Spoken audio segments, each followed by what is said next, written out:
ਉਹਦਾ ਸ਼ੋਹਰ ਘਰ ਗਿਆ, ਉਹਨੇ ਕਿਹਾ ਵੀ ਹਾਂ ਬਈ ਕਿੱਥੇ ਗਈ ਸੀ, ਹੁਣ ਮਿਲਿਆ ਹੀ ਜੀ, ਮਿਲਿਆ ਹੀ ਕੀ ਲਿਆਂਦੇ ਜੀ, ਇਹ ਚੀਜ਼ਾਂ ਦਿੱਤੀਆਂ ਨੇ, ਇਹ ਫਿਆਜ਼ ਨੇ ਮੈਨੂੰ ਲੈ ਕੇ ਦਿੱਤੀਆਂ ਜੀ, ਇਹ ਦਿੱਤੀਆਂ, ਠੀਕ ਹੋ ਗਿਆ ਜੀ। ਤਲਾਕ ਉਹਨਾਂ ਦੀ ਹੋਈ ਸੀ, 2 साल हो चले सन तलाक हुई ਨੂੰ।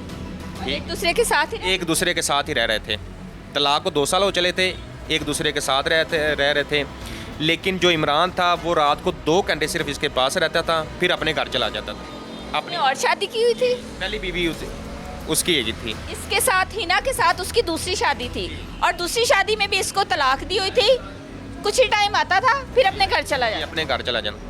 उसके बाद फिर मेरे से बात स्टार्ट हो जाती थी, ठीक है, व्हाट्सएप पे मुझे अनब्लॉक करके वीडियो कॉल पे बात करनी शुरू हो जाती थी। मैंने सोचा ठीक है, बात होती रही। तकरीबन फिर उसने एक दिन कहा कि मुझे अपने घर वालों से मिलाओ। मैंने कहा ठीक है, मिलवा देता हूँ। मैंने अपने नैकों से मिलवाया, उधर उनके घर लेकर आया, ठीक है। जो मेरे नैक की आपके साथ गई थी? जी आप मेरे साथ गई थी। मेरे नैक की जो वालदा हैं वो गुस्से में आकर मुझसे बोली कि इस लड़के के साथ शादी ना करो, ठीक है। मैंने कहा नहीं माँ, आप मेरी माँ, अगर वो पता नहीं वो कितनी मजबूर है, उसने मुझे बहुत दुख अपने सुनाए हैं।